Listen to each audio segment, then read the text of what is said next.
Bahujan Samaj party की supremo Mayawati ने party की बड़ी बैठक में अपने उत्तराधिकारी का ऐलान किया है। यूपी की 4 बार सीएम रही मायावती ने अपने उत्तराधिकारी के रूप में अपने भतीजे आकाश आनंद को चुना है। साल 2012 के बाद से बसपा सत्ता से बाहर है। साल 2022 के यूपी विधानसभा चुनाव में बसपा को मात्र 1 सीट पर जीत मिली थी। बसपा बहुत समय से हाशिए पर है। ऐसे में आकाश आनंद को पार्टी की पूरी जिम्मेदारी सौंपी गई है। इस ऐलान से उत्तर प्रदेश की राजनीति और पार्टी की राजनीतिक लाइन पर बड़ा असर देखने को मिल सकता है। तो आइए जानते हैं इस रिपोर्ट में कौन है आकाश आनंद, जिन पर मायावती भरोसा कर अपनी पार्टी की जिम्मेदारी सौंपने जा रही हैं।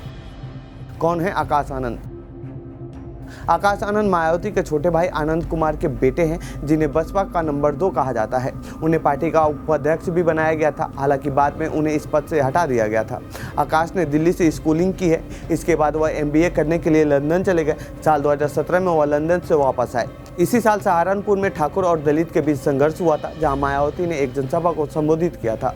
इस जनसभा के दौरान पहली बार मायावती के साथ आकाश आनंद को मंच पर देखा गया था। इसी साल यूपी विधानसभा चुनाव में बसपा को करारी हार मिली थी और पार्टी केवल 19 सीटों पर सिमट कर रह गई थी। इसके बाद आकाश आनंद को पार्टी के कार्यकर्ता और बड़े नेताओं से मिलाया गया। फिलहाल आकाश BSP के नेशनल कोऑर्डिनेटर के पद पर हैं। साल 2019 में पहली बार जनसभा को किया था संबोधित। बसपा सुप्रीमो ने साल 2019 में घोषणा किया कि उनका भतीजा यानी आकाश आनंद अब बसपा के आंदोलन में शामिल होंगे। 2019 के लोकसभा चुनाव में बसपा ने सपा के साथ गठबंधन में चुनाव लड़ा, तो इस दौरान आकाश सक्रिय रूप से मंचों और पार्टी की गतिविधियों में भाग लेते हुए देखे गए। माना जाता है कि आकाश ही वो शख्स हैं जिनके कहने पर मायावती पहली बार ट्विटर और सोशल मीडिया से जुड़ी थी। यही नहीं, पार्टी को भी सोशल मीडिया से जोड़ा गया। लोकसभा चुनाव के दौरान जब मायावती के प्रचार पर चुनाव आयोग ने 48 घंटे के लिए रोक लगा दिया, तो आगरा में आकाश ने पहली बार रैली को संबोधित किया। इस मंच पर अखिलेश यादव और RLD अध्यक्ष अजीत चौधरी भी मौजूद थे। जून 2019 में उन्हें पार्टी का नेशनल कोऑर्डिनेटर बनाया गया। इसके बाद उन्हें मध्य प्रदेश, राजस्थान, छत्तीसगढ़, तेलंगाना जैसे राज्यों की जिम्मेदारी दी गई। दिसंबर 2022 में आकाश की शादी की खबर आई थी। उनकी शादी बहुजन समाज पार्टी के नेता और राज्यसभा सांसद अशोक सिद्धार्थ की बेटी डॉक्टर प्रज्ञा सिद्धार्थ से हुई है। क्या मायावती की मजबूरी है आकाश?